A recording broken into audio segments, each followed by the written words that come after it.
Boa noite a todos. Estamos hoje aqui mais uma vez reunidos para o nosso curso de estudo do curso básico de Espiritismo primeiro ano, apostila da Federação Espírita, né? E vamos começar pelo conteúdo, depois nós faremos a correção dos exercícios da aula passada, que é a aula 7. Então, vamos aqui compartilhar a tela.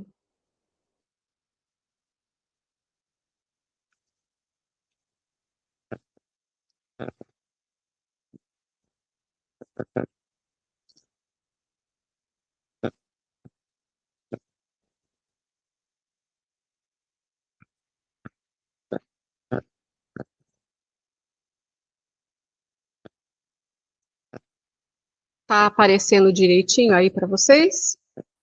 Sim. Maravilha. Sim, apareceu certinho. Ótimo, então vamos lá. Então, nessa nossa 8ª aula, nós veremos aqui na parte A, diferentes ordens de espíritos, na parte B, progressão dos espíritos, anjos e demônios, na parte C, Cristo Consolador, o jugo leve. E na parte D, como sempre, nós temos aí as nossas atividades, né? Então, nós temos aqui, na parte A, diferentes ordens de espírito, essa imagem com um resumo da ordem dos espíritos. Então, nós temos aqui na primeira ordem os espíritos puros, na segunda ordem os espíritos bons, divididos entre superiores de sabedoria, sábios e benévolos, e na terceira ordem os espíritos imperfeitos. Aí nós temos os batedores ou perturbadores, neutros, pseudo-sábios, levianos e impuros. E aí vamos ao conteúdo. Diferentes ordens de espíritos. Conforme o grau de perfeição que tenham alcançado, os espíritos se classificam em diferentes ordens, segundo uma escala hierárquica de valores, estabelecida na codificação espírita para fins meramente didáticos, nada tendo de absoluto. Essas ordens são ilimitadas em número, porque não há entre elas uma linha demarcatória traçada como barreira, de maneira que se podem multiplicar ou restringir as divisões à vontade. Não obstante, se considerarmos os caracteres gerais, podemos reduzi-las a 3 ordens principais. Aí, como está aqui na imagem, a primeira ordem, espíritos puros, segunda ordem, espíritos bons, terceira ordem, espíritos imperfeitos. Ó, vamos acompanhando a aula aqui e ver onde é que cada um se classifica, hein, gente? Dando sequência. Allan Kardec esquematiza a escala espiritual a partir dos espíritos imperfeitos, subdividindo cada ordem de espíritos em classes e dando seus caracteres em cada uma delas. A partir dessa classificação, será fácil determinar a ordem e o grau de superioridade ou inferioridade dos espíritos com os quais podemos entrar em relação, e, por conseguinte, o grau de confiança e de estimas que eles merecem.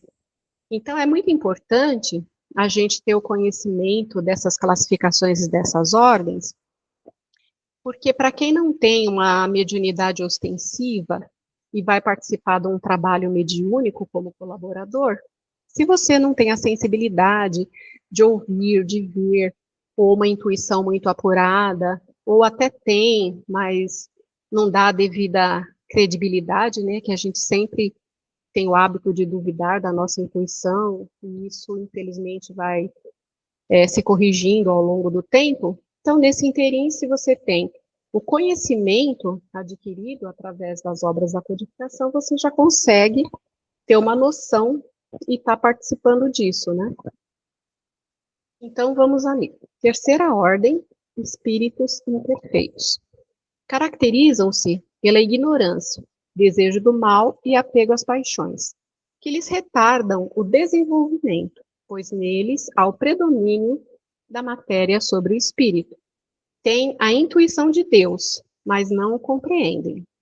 Tais características não são iguais para todos, uma vez que progridem e se modificam à medida que desenvolvem sua inteligência e moralidade, libertando-se da influenciação da matéria.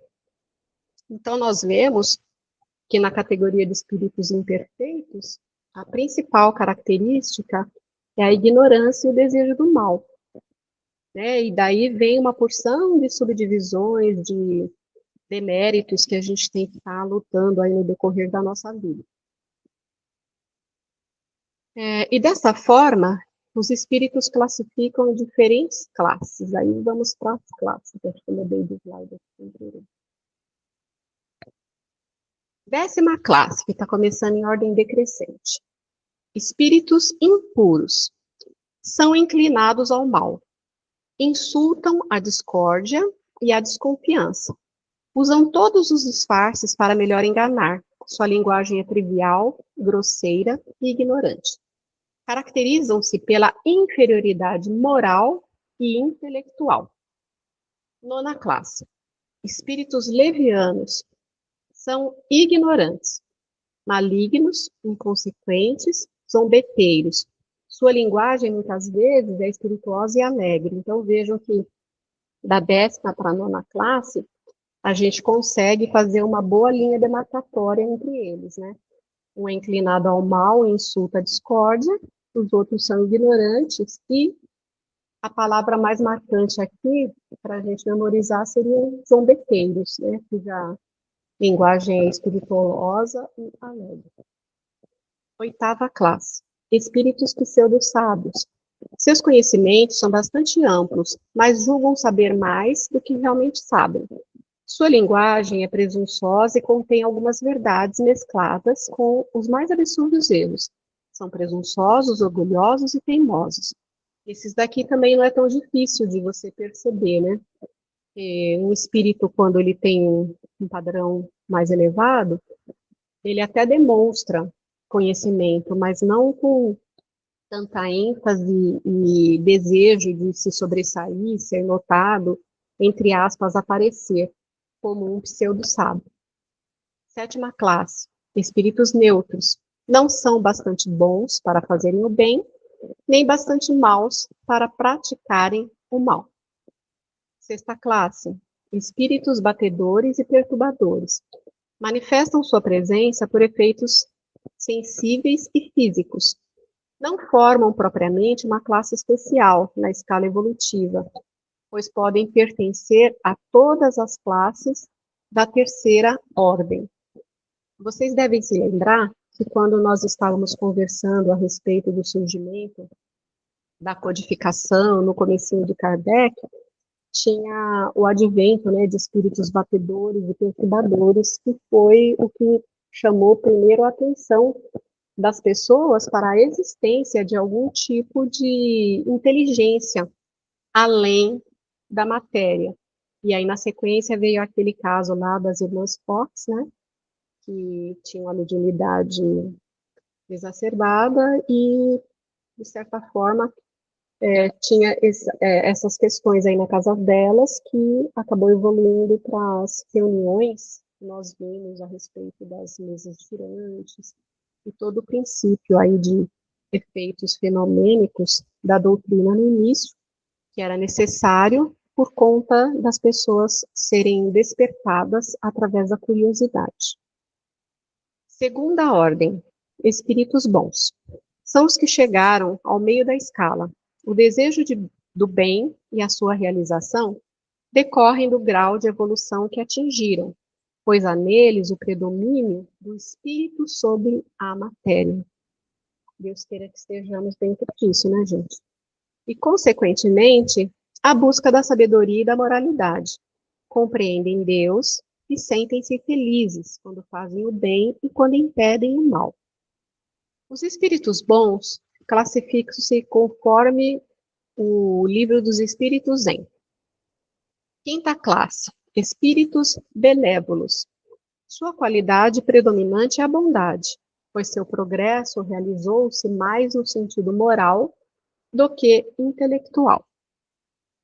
4ª classe, espíritos sábios. São livres das paixões próprias dos espíritos imperfeitos, preocupando-se mais com as questões científicas do que com as morais. Encaram a ciência por sua utilidade. 3ª classe, espíritos prudentes.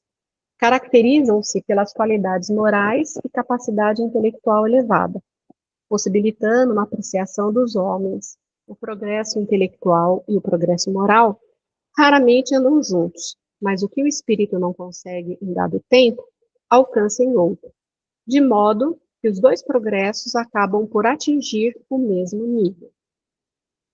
Segunda classe, espíritos superiores. Sua linguagem, que só transpira benevolência, é sempre digna, elevada e frequentemente sublime, em decorrência da ciência, sabedoria e bondade que reúne. Nós vimos aqui, pelo menos ao meu parecer, eu acho que a categoria dos espíritos bons é um pouquinho assim mais difícil da gente estar classificando entre um e outro, né? Os imperfeitos é mais fácil. O espírito superior também, mas as demais que nós falamos, aí a quinta, a quarta e terceira, é um pouquinho mais difícil. Primeira ordem, espíritos puros. São os espíritos que atingiram o ponto mais elevado da escala evolutiva e pertencem à primeira classe. Percorreram todos os degraus da escala espírita e despojaram-se de todas as impurezas da matéria. Possuem superioridade intelectual e moral absolutas em relação aos espíritos das outras classes. Não estão mais sujeitos à reencarnação em corpos perecíveis e são mensageiros e ministros, cujas ordens executam. Então, já é aquela categoria que trabalha lado a lado, né, com as coisas da criação, de Deus. E aí começaria a parte B. Alguém tem alguma dúvida ou comentário a fazer a respeito da parte A? Irene, eu não entendi muito bem se tá por. Vou usar um vocabulário bem assim, feio. Do melhor pro pior. Só que sendo os primeiros os melhores, né? Esses Ele fez puros. a classificação de forma decrescente. Então, começou pelos espíritos imperfeitos. E fez lá a categoria deles, que eu até fiz alguns comentários, que fica mais fácil da gente estar percebendo numa comunicação. Depois, a parte dos bons espíritos é que eu considero um pouquinho mais difícil de você perceber, né? Mas, com um pouco mais de atento, estudo e observação, a gente consegue também. E conclui pelos superiores e puros. O que você exatamente não entendeu dentro disso? Então, dessa parte dos bons mesmo, que eu fiquei confusa. É o que eu falei que é E um pouquinho mais difícil, né? eu fiquei pensando se estão todos no mesmo nível ou se o segundo seria o melhor e o quinto tá mais perto do inferior. Então, a segunda ordem, que é dos espíritos bons, são espíritos que estão, assim, na metade da escala evolutiva. Eu até brinquei falando que é muito bom se nós estivermos dentro dessa escala. Então, não é que são todos no mesmo nível. Tem alguns que, como nós, né, nós estamos todos no mesmo nível de imperfeição no planeta de provas e expiações, sujeitos a tudo que acontece no mundo, estamos sujeitos todos juntos. Porém, eu posso estar um pouquinho mais adiantada em determinadas virtudes e você muito mais adiantada do que eu em outras virtudes. Da mesma forma que tem aquelas coisas que eu já não consegui trabalhar tanto e você também. Isso não nos coloca num estado de melhor ou pior, porque no final das contas nós estamos todas encarnadas no mesmo momento, no mesmo planeta, no mesmo período e sujeitas às mesmas coisas. Aí nós estamos dentro do mesmo patamar, como estão os espíritos bons. Só que alguns podem ter desenvolvido mais ou menos determinadas virtudes do que outros, porém, peneirando dentro da escala que é meramente didática, como foi dito no começo da aula, nós pertencemos à mesma categoria. Então, aqui, os espíritos bons estão todos na mesma categoria, Alguns melhores numa parte, outros em outras, mas, na média, são todos espíritos bons. E aí tem as classificações para que você possa conhecer melhor e poder distinguir entre um e outro. Porém, a categoria é a mesma, espíritos bons. Então, aqui que a gente vê, né, que tem o benévolo, que ele atingiu maior adiantamento moral do que intelectual. Então, ele vai demonstrar isso numa conversação, dentro de uma reunião espírita, ou mesmo dentre os encarnados. Você pode estar conversando com alguém que está dentro da categoria aí dos bons, e você percebe que aquela pessoa sobressai na bondade. E já a parte intelectual não é tão adiantada quanto, até porque dificilmente o moral e o intelectual caminham juntos. Mas o que você consegue avançar mais num determinado período, como tem aqueles que são mais voltados à ciência, nessa classificação aí também, geralmente vai ter a parte intelectual mais desenvolvida do que a moral. Mas o que eles adiantam mais numa encarnação, na outra, eles são colocados num contexto diferenciado para desenvolver mais aquela parte que eles necessitam. Então, entre uma encarnação e outra, todos chegam lá, mas sempre uma parte caminha mais rápido do que a outra. Por isso é que nós temos vidas sucessivas. Deu para entender melhor? Agora ficou mais claro. Tá bom.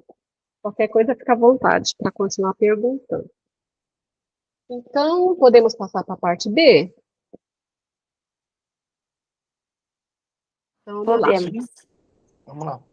Parte B. Progressão dos espíritos, anjos e demônios. Ao analisar a progressão dos espíritos, deve-se levar em conta as seguintes considerações. A.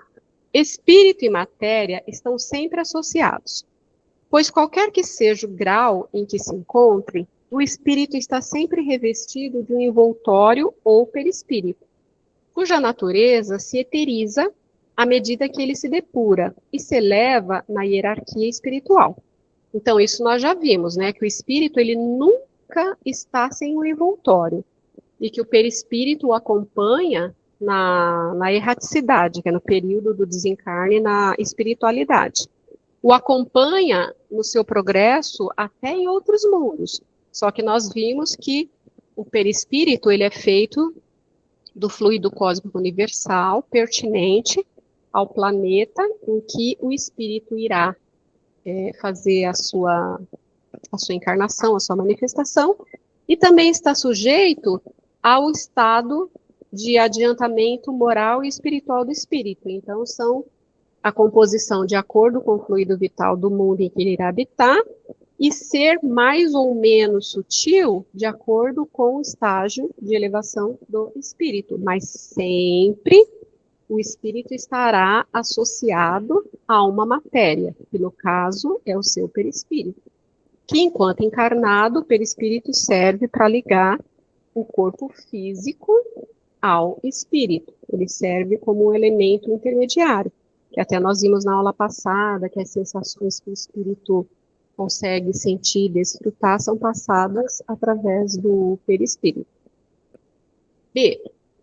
Em sua escalada progressiva, para atingir a perfectibilidade, o espírito deve lutar para que sua natureza espiritual domine sua natureza material, trabalhando os seguintes aspectos.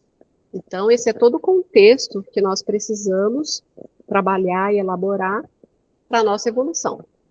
Primeiro, desenvolvendo a sua inteligência e adquirindo os conhecimentos que o levarão à verdade, passando pelas provas que Deus lhe impõe.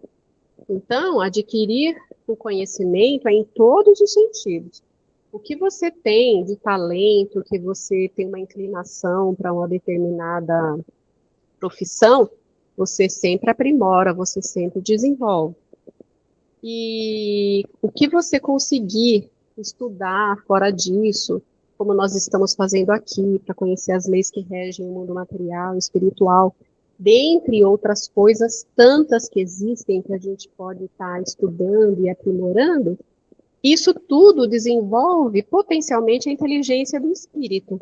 E são atributos que a gente leva ao desencarnar. Ao passo que tudo aquilo que a gente vê a conquistar de material fica. Então a gente nunca deve se sentir velho ou inadequado para se aprender qualquer coisa. Porque mesmo que a gente vá fazer, vou dar um exemplo, uma segunda ou terceira graduação, e você já esteja com seus 70 e tantos anos, beirando os 80, mesmo que você não tenha muitos anos de vida para exercitar aquela profissão, você leva o conhecimento contigo, na sua inteligência, na sua bagagem espiritual e já acumula talentos para as outras encarnações.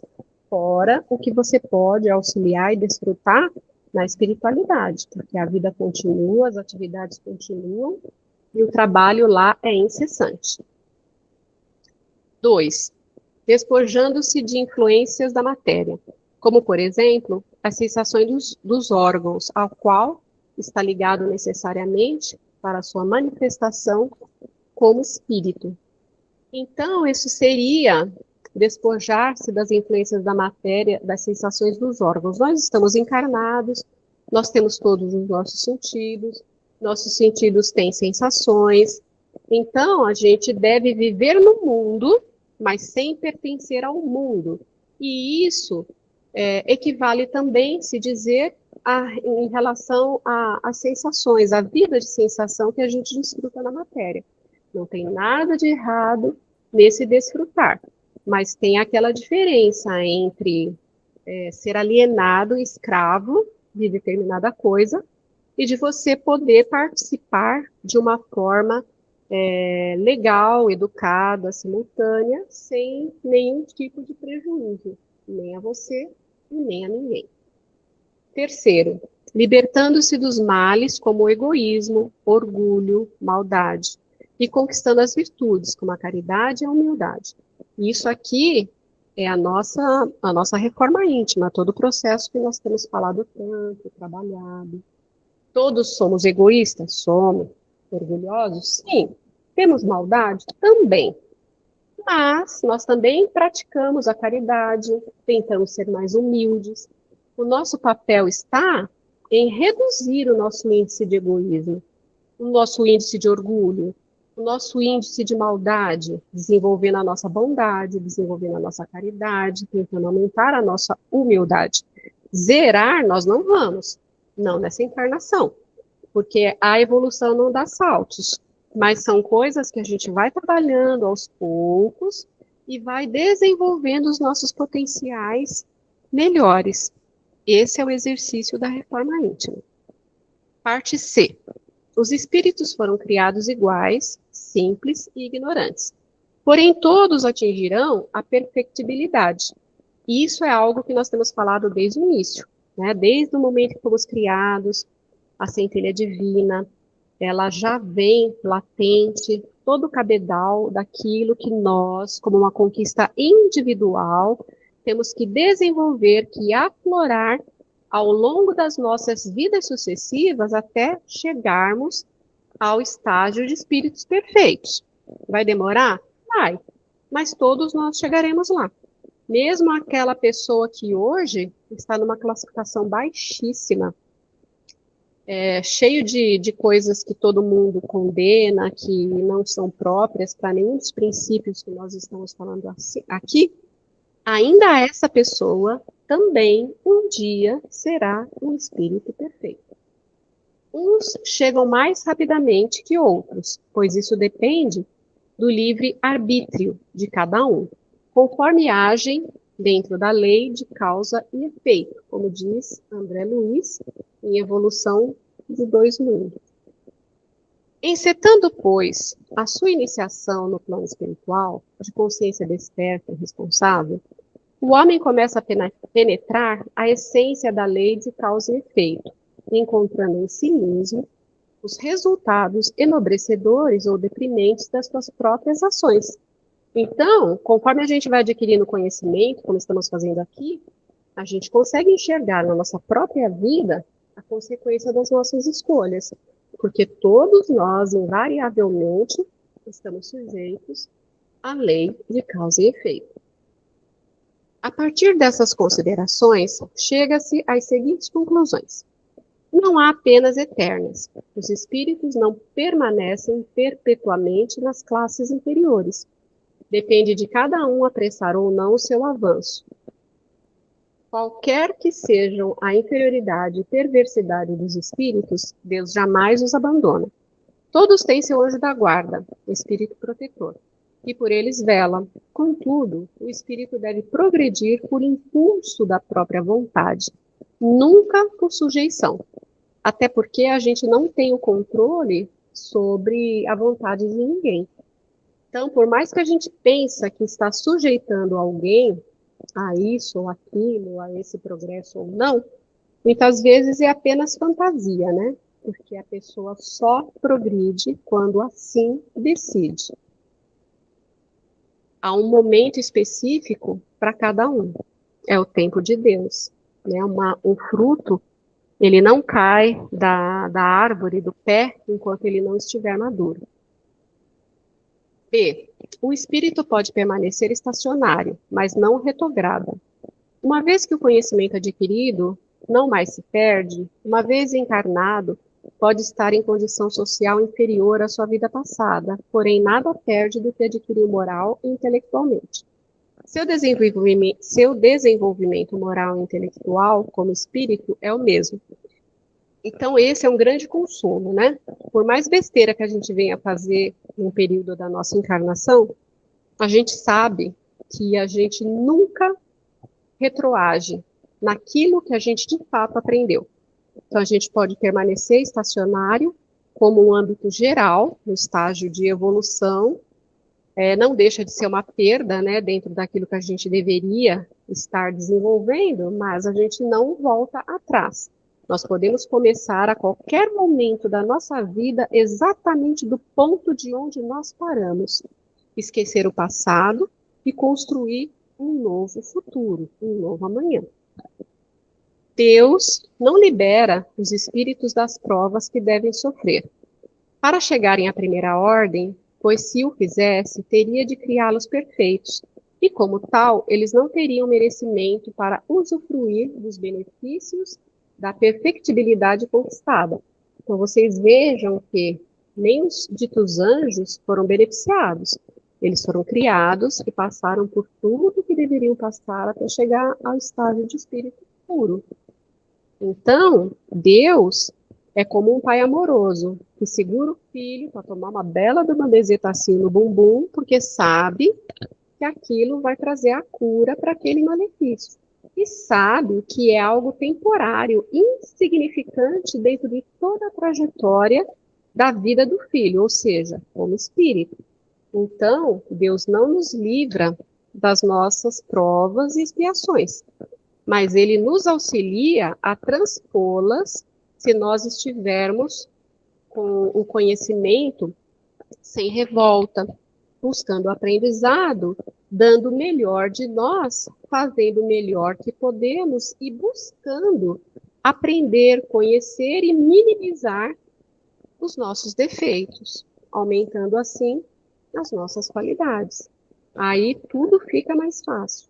O amparo de Deus é grande porque nós estamos sujeitos a Ele e nós o percebemos em todos os setores da nossa vida.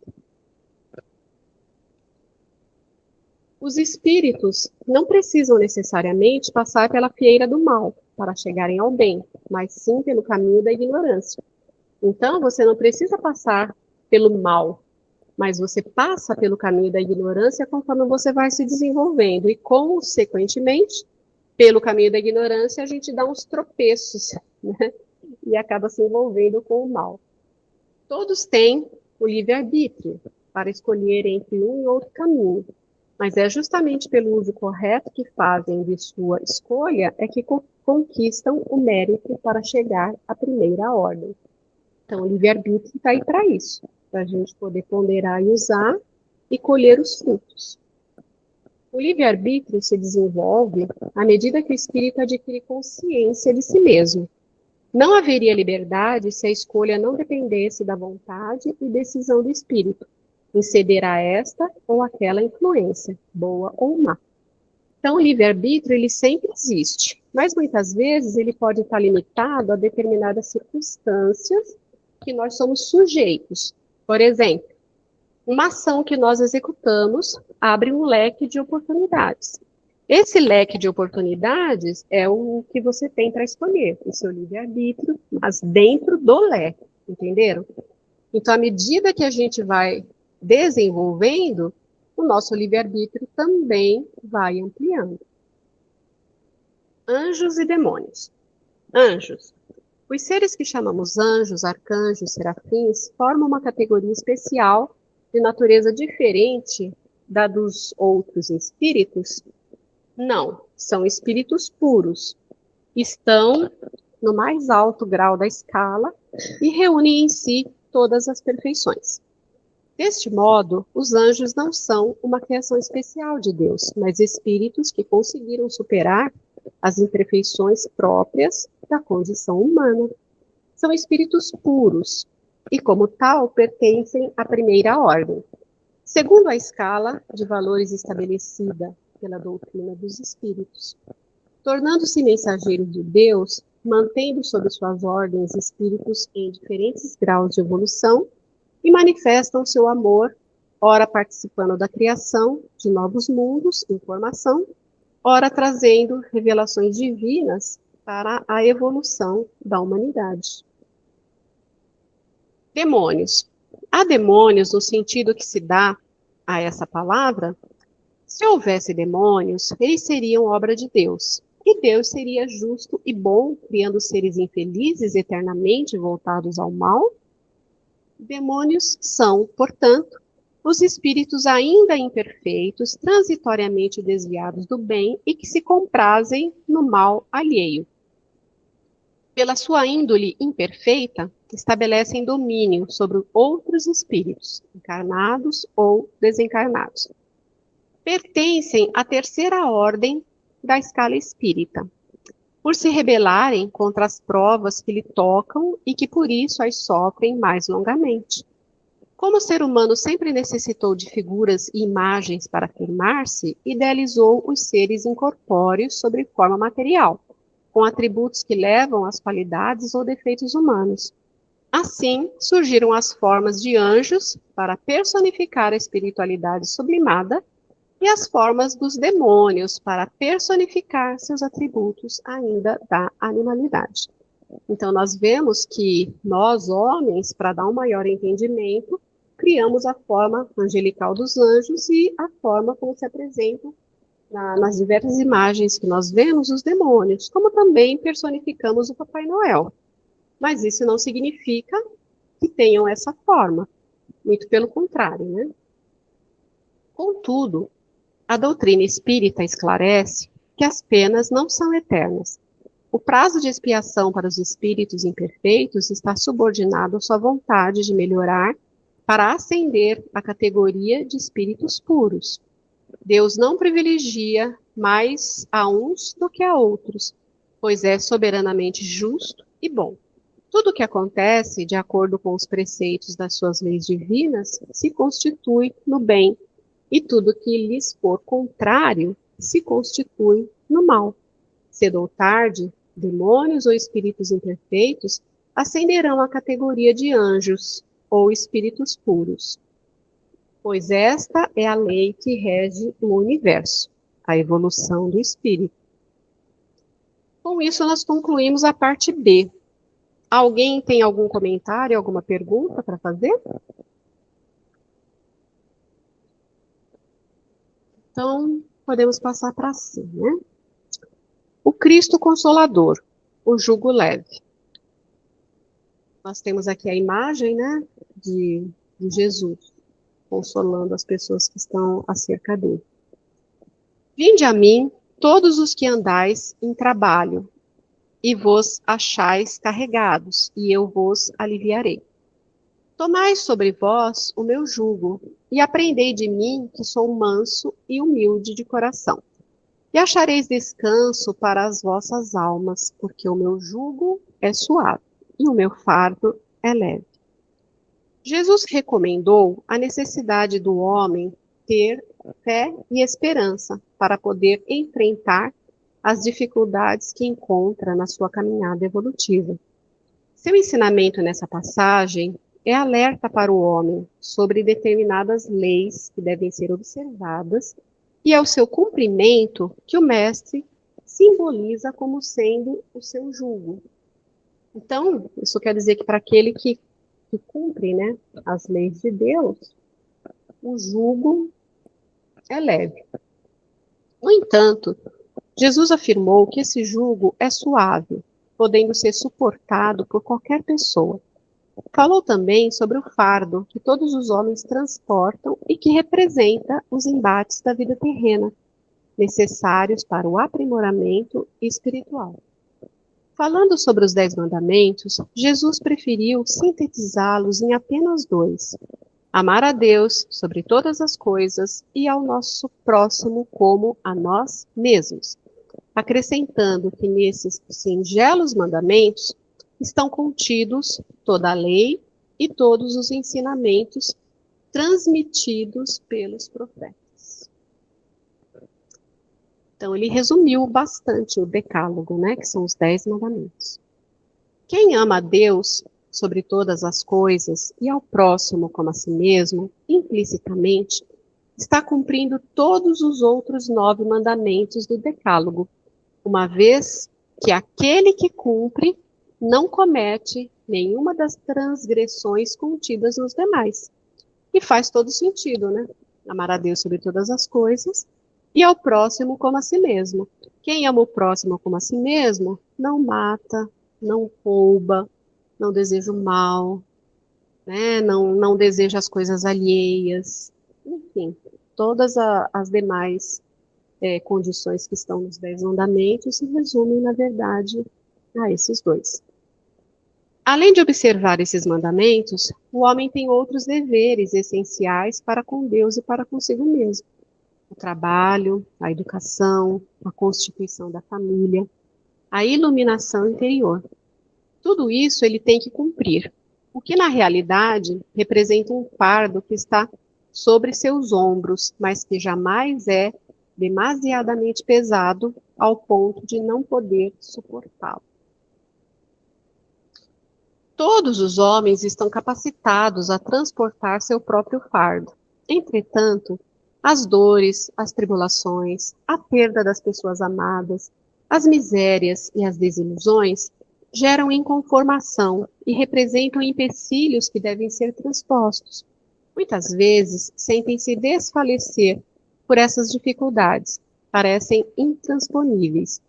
E é nessas horas que deve buscar amparo e consolação em Jesus, procurando obter pela prece a sustentação do mundo maior, a fim de poderem levar seu fardo até a sua destinação.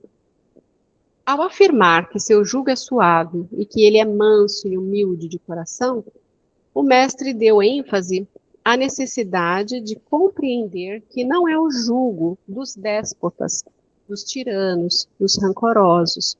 É um jugo suave, que leva em conta as fraquezas próprias, a condição humana e que o homem, muitas vezes, coloca em seu próprio caminho, por falta de vigilância e de oração. Então, a gente vê que, muitas vezes, na nossa vida, nem tudo é uma adversidade, uma prova que vem para nos testar. Tem muita coisa que nós mesmos procuramos e acabamos enfrentando e, de certa forma, tendo outro tipo de teste, que não necessitaríamos estar sofrendo se tivéssemos tido outra escolha. É necessário que o homem saiba suportar o peso do fardo que carrega, submetendo-se ao jugo suave, definido por Jesus, como sendo a observância das leis de Deus e dos ensinamentos contidos no Evangelho. Os espíritos que reencarnam vêm com a finalidade de passarem por provas que os tornam mais esclarecidos, mais evoluídos e mais próximos da perfeição, adquirindo novas virtudes e, assim, aproximando-se mais do Criador. Entretanto, muitos fracassam nas lutas terrenas e, como consequência, surgem as expiações, muitas vezes dolorosas, fazendo com que eles se reajustem, merecendo novas oportunidades de se enquadrarem nas leis divinas. Mas, para todos aqueles que creem na vida eterna, não lhes falta fé na vida futura e confiança na justiça de Deus. Para estes, o jugo de Jesus é leve, e a esperança e o consolo suavizam suas caminhadas. Então, a gente pode concluir que, se nós estamos observando os ensinamentos de Jesus, as leis de Deus, por mais complicado que possa parecer uma situação,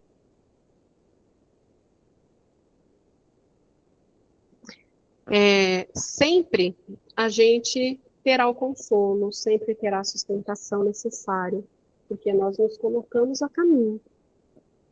Escorregões, tropeções, queda, tudo isso faz parte da natureza humana, tudo isso faz parte da nossa vida. O importante é que saibamos retomar a rota, né? E como eu disse no início, nunca nos sintamos velhos para desenvolver a nossa inteligência, os nossos conhecimentos, então também nunca tenhamos aquela síndrome que os mais jovens não vão saber, provavelmente, né? Síndrome de Gabriela, que era aquela novela de Jorge Amado, que tinha como tema uma música, não sei se era da Gal, não sei o que falava assim.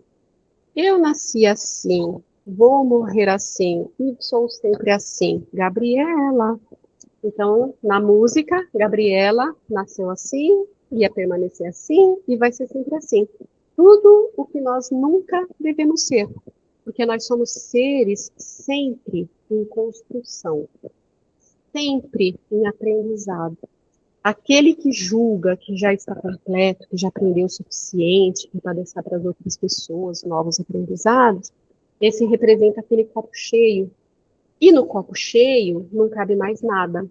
Então a pessoa fica cristalizada nessa crença e desperdiça anos a fio, momentos a fio, oportunidades a fio de exercitar a paciência, a inteligência, a reforma íntima, do conhecimento, viver mais, observar a natureza, viajar, passear, conhecer pessoas, ter relacionamento, porque a pessoa está aberta para tudo aquilo de bom que a vida pode oferecer e aproveita esses momentos, tendo uma vida boa, né? Então é isso. Alguém tem alguma dúvida, comentário para fazer a respeito dessa parte C?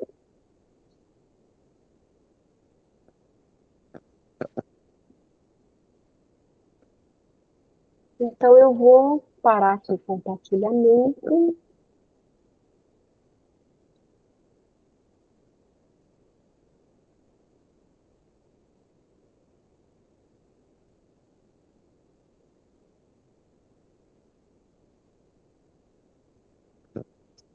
Tudo bem, paramos o compartilhamento.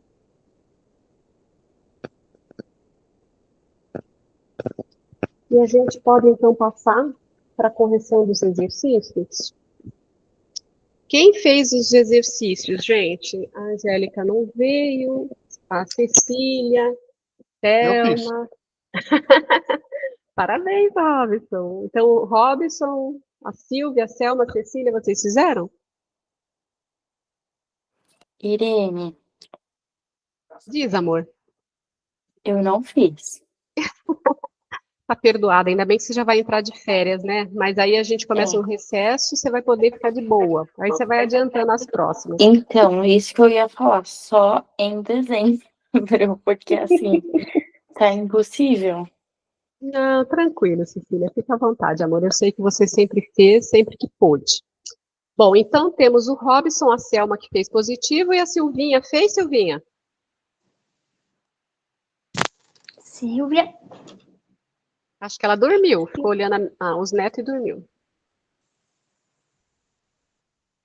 Parece que sim, Não gente. dormi não dormi não. É que tá ruim aqui meu celular. Mas eu fiz sim. E você tá bem para falar ou ainda tá muito gripadinha? Não, acho que dá pra falar. Tranquilo, então vamos aí entre nós. Então nós temos aqui a correção da aula 7. questionário de fixação, e nós temos a primeira questão. Como definir o perispírito? Gostaria de fazer, Silvia? Tá bom, eu faço.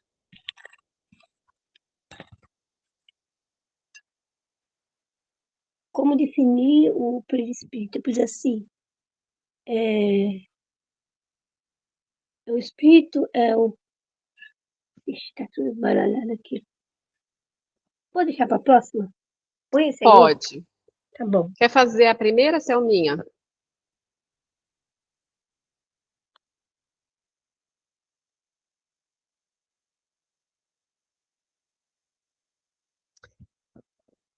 Selma?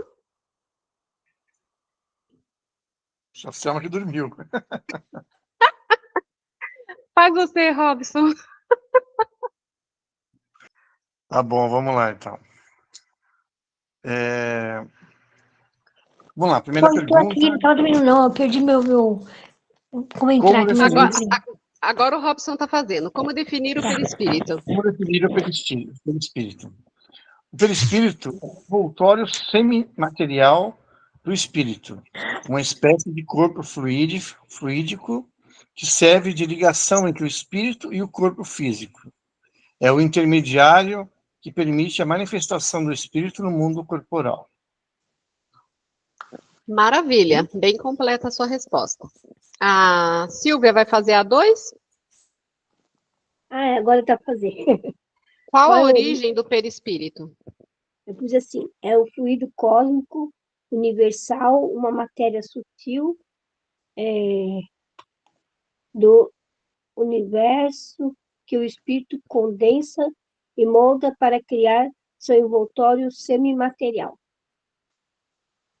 Certo, a origem é do fluido universal, né? E aí o resto fica como um complemento. Selminha, a terceira. Quais as propriedades do perispírito? O perispírito possui diversas propriedades, incluindo plasticidade, que permite ser moldado pelo pensamento, expansibilidade para se expandir e contrair, e penetrabilidade, que permite atravessar matéria física. Outras propriedades incluem a capacidade refletora, que mostra o estado mental do espírito, densidade e ponderabilidade, relacionada à evolução, e perenidade e unicidade, sendo eterno e individual. Ok, eu não me lembro se eu ouvi, mas tem também a assimilação conforme as energias e vibrações do ambiente. Tá. A quarta, Robson, qual o papel dos centros de força para a vida orgânica? Vamos lá. Os centros de força, ou chakras, né, dependendo são pontos energéticos do perispírito, que regulam a circulação de fluidos vitais e influenciam o equilíbrio físico e espiritual do ser. Certo. Muito bem. Silvinha, a quinta, quais as funções dos centros de força coronário e frontal? Então, as 5 aqui que eu respondi, mas igual que o meu irmão falou agora, eu preciso assim, o centro de força coronário e o centro de força frontal, também conhecido como chakras. Aí fala o nome, possuem funções espirituais e de percepção, controlando a conexão com o divino e a intuição. É isso? Essa seria mais a definição do coronário, né? Então, ó, colocando aqui. O coronário e o frontal são responsáveis pelas atividades psíquicas. Coronário, localizado na região central do cérebro, assimila os estímulos do plano superior, orienta o metabolismo orgânico e supervisiona os centros vitais. O frontal, situado na fronte, né, que é aqui entre as sobrancelhas um pouco acima, ordena a vasta rede de processos de manifestação da inteligência, viabiliza as atividades dos órgãos dos sentidos, administrando assim o sistema nervoso e o sistema endócrino. A sexta, Selminha, gostaria de fazer? É os chakras, né? É o que fazer para manter os centros de forças harmonizados. É fundamental cuidar da saúde mental e moral, pois desequilíbrios nos pensamentos, sentimentos e vícios são a causa principal de problemas energéticos. Práticas como exercício físico regulares, alimentação saudável, respiração consciente, meditação, prece e a prática do perdão e da fraternidade auxiliam na harmonização. Maravilha, ou seja, né? Vamos treinando para anjo, gente, vamos treinando. Sétima, Robson, qual a relação que existe entre o perispírito e as causas das nossas aflições? Sim. Vamos lá. O perispírito acumula as impressões morais e físicas, refletindo as atitudes e pensamentos do espírito, influenciando as causas das nossas aflições, sejam elas físicas, psíquicas ou espirituais. Muito bem. A oitava, Silvinha. Quem com a pedra fere e com a espada será ferido, interprete. Quem com a espada fere, com a espada será ferido, interprete.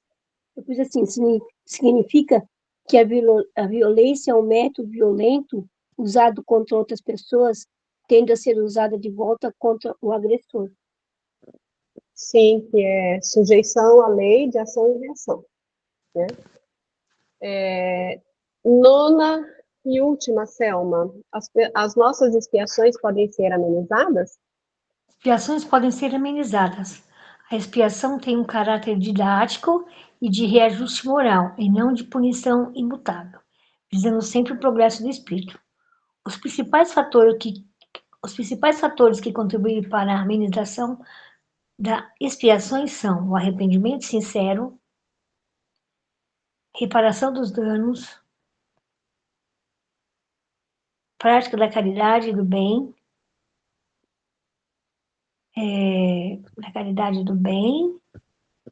oração e conexão com Deus, e o reconhecimento da bondade divina, a prece. Muito bem. Bom, então com isso nós concluímos a correção dos 9 exercícios de fixação da aula 7 e chegamos na nossa frase de reforma íntima, né, que eu espero que vocês tenham refletido, tenham anotado num caderninho, tenham usado tudo em primeira pessoa, para estar colecionando essas frases e estar comparando a opinião de vocês daqui meses ou um ano em relação ao dia de hoje, para que vocês possam mensurar o progresso, as crenças que são transformadas e a evolução que já é sentida, né? Porque a gente caminhando, chegamos lá. Então, temos aqui a frase retirada do livro Calma, de Chico Xavier, da lição Em Torno de Ti, página 109, que diz: em derredor de ti, encontrarás sempre, no mundo, a escola de aperfeiçoamento espiritual em que te matriculastes através do berço físico. Então, olha que fofo, né? A gente se matriculou quando a gente aceitou vir para essa experiência reencarnatória, né? Existe sim reencarnação compulsiva, mas não é o nosso caso. Então, nós aceitamos, nos propomos, nos matriculamos, porque a gente sabe aqui que o planeta Terra é um planeta escola. Todos nós estamos aqui em grande aprendizado. Então, em derredor de ti, no nosso entorno, nós vamos encontrar sempre no mundo essa escola de aperfeiçoamento, que está simbolizada através dos relacionamentos que nós construímos ou que nós encontramos, através da nossa família, né, consanguínea, onde nascemos, nos desenvolvemos. Muitas vezes a gente pensa que não pediu ou não deveria ter nascido em determinado seio familiar. Mas a reencarnação nunca erra de endereço. Então, você sempre estará onde deveria estar, com quem deveria fazer parte da sua vida, justamente para que você possa exercitar esses aprendizados que essa escola abençoada, né, que é a nossa encarnação no planeta Terra, pode nos proporcionar. Nada acontece por acaso. Então, o que eu diria a respeito dessa frase, fazendo-a como eu estou pedindo para vocês fazerem, em primeira pessoa? Então, vou lê-la novamente. Em derredor de ti, encontrarás sempre no mundo a escola de aperfeiçoamento espiritual em que te matriculastes através do berço físico. Bom, eu particularmente, na época em que eu ainda frequentava o catolicismo, né, que tinha uma porção de dogmas e que a gente tinha que aceitar aqueles conceitos de uma forma assim meio que irrestrita, e acreditávamos, né, eu no caso acreditava no céu, no purgatório, no inferno, enfim. Então, muitas vezes eu me questionava, né, com relação às diferenças, às coisas que você observava, que eu observava no mundo, entre outras pessoas, em situações socioeconômicas melhores, que tinham condições de vivenciar determinadas coisas que eu nem sequer imaginava.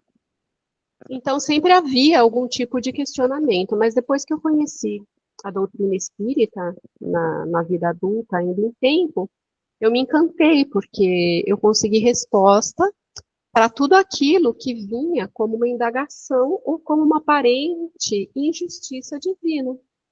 E daí, com essa conscientização, eu consigo olhar para as pessoas que convivem comigo, os parentes consanguíneos, a família que eu formei, as pessoas que a vida traz para o meu relacionamento, né?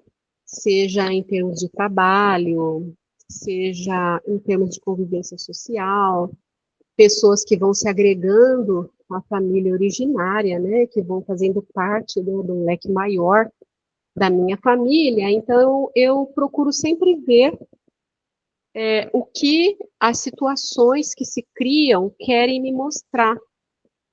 Qual é o ensinamento que eu tenho que extrair de determinada situação. E aí eu sempre percebo que aquela pessoa que muitas vezes pode dizer algo, me apontar o dedo, alguma coisa assim, ela está, na verdade, me fazendo um grande bem, porque está mostrando algo que eu não estou conseguindo enxergar. E cabe aí uma fala que eu acredito que seja de Chico, não tenho certeza, né? Que ele diz assim, se alguém te diz alguma coisa, você para e examina a sua consciência. Se essa pessoa tiver razão, então você passa a trabalhar aquilo para sua corrigenda. Se essa pessoa não tiver razão, porque muitas vezes as afirmações de outro é uma projeção do julgamento que ele faz sobre mim, e não necessariamente a expressão da verdade. Então, eu também me calo, porque eu tenho que respeitar aquela pessoa que está naquele patamar, naquela vivência, que ainda não tem condições de entender de uma forma mais abrangente. Com isso, o que eu percebo? Que em toda e qualquer circunstância fica um aprendizado, seja de uma forma ou seja de outra. Não é fácil? Não é fácil. E muitas vezes o que eu mais erro, e eu digo erro porque se for olhar todos esses caracteres aí que a gente tem que levar, eu tenho que levar em consideração, né, na reforma íntima, que é algo que eu falo tanto, eu erro no sentido de que em uma outra pessoa, mas graças a Deus isso é pouco, mas geralmente são pessoas que são muito caras para mim, né, pessoas que eu amo muito, eu acabo tentando querer ajudar quase que no sentido de pré-educar, quando eu tenho consciência de que a gente não controla e não muda ninguém, se a pessoa não está no seu momento e não está disposto a mudar. Mas, como é uma pessoa importante, eu ainda acabo errando, reconheço que é um erro, tentando educar.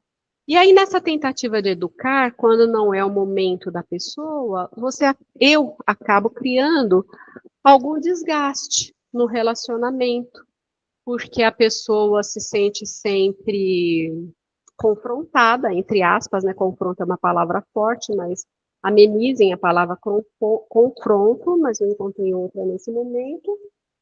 E existe um certo desgaste, porque eu acabo sendo sempre assim, nessas questões, uma pessoa chata, desagradável, que poderia, né, fazer ouvir as próprias palavras, né, que eu estou sempre falando para as outras pessoas.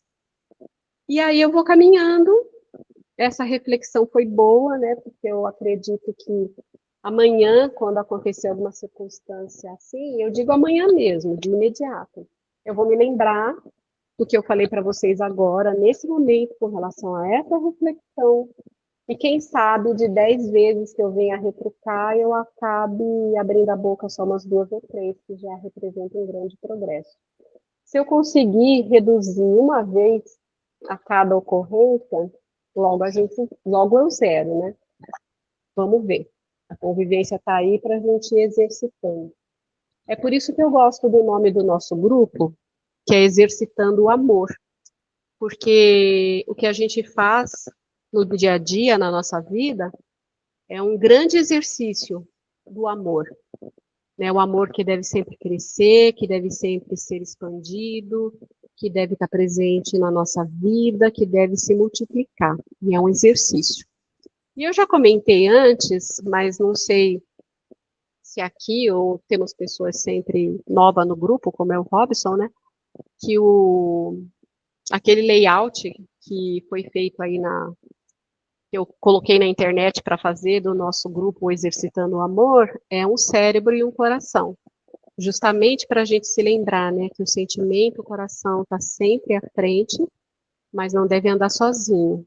Ele deve também ser racionalizado. Mas se a gente racionaliza demais, a gente perde a razão do sentimento e a gente pode se tornar mecânico e frio. Então, a gente deve sempre valorizar o nosso sentimento, a nossa intuição e acompanhar a razão, que é, na verdade, o princípio base da doutrina espírita, né, que é a fé raciocinada. Então, que tenhamos o amor raciocinado, a paz raciocinada, tudo na nossa vida passando pela razão, mas principalmente com o coração na frente. E é isso. Essa foi a intenção, essa é a minha reflexão a respeito dessa frase de Reforma Íntima. Se alguém quiser comentar, falar alguma coisa, fique à vontade, esse é o momento. Eu dei uma analisada também, Irene, na reflexão, e fiz um breve texto, assim, a respeito disso daí, né? Sobre a reforma íntima. Se puder falar, se der tempo. Dá, tempo nós temos, e a bateria do meu celular ainda está em 21%, então fica à vontade, pode falar, eu agradeço inclusive a sua participação. Tá bom. Então vamos lá. O que eu coloquei assim foi assim: eu sou alguém em reforma íntima, buscando paz interior diante dos desafios diários. Reconheço minhas limitações e, com resignação e humildade, tento agir com paciência, pensamento elevado e bondade. O estudo da codificação espírita me orienta a transformar minhas atitudes para que eu, pelo Espírito, se harmonize e minha vida se alinhe aos ensinamentos de amor e caridade, passo a passo. Esse foi o texto. Maravilhoso, Robson. Você fez uma explanação maravilhosa em primeira pessoa. Eu creio que você realmente esteja nesse processo, né, que é um processo que todos nós devemos fazer, mas você conseguiu abranger bastante aspectos. Então, olha, força, fé e foco, que a gente chega lá.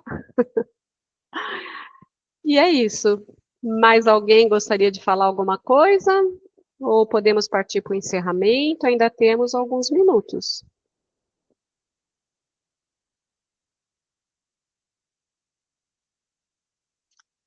Bom, então vamos para o encerramento, né? Mais uma vez eu agradeço imensamente a presença e a participação de cada um de vocês. sem o qual esse projeto de deixar as aulas gravadas não seria possível. Então, sou sempre grata por isso. Adorei o nosso encontro, adorei as nossas reflexões. Se alguém tiver, porventura, alguma dúvida ou quiser fazer algum comentário, questionamento, fiquem à vontade para estar enviando aí no privado. Então, eu desejo que Deus possa nos dar uma boa noite de sono, de refazimento, de aprendizado, de trabalho, quem sabe visitar nossos entes queridos desencarnados, né? E eu agradeço mais uma vez, uma boa noite e um beijo no coração de cada um. Boa noite. Boa Boa noite. noite, obrigada, Irene. Foi ótima Boa a noite. aula. Boa noite.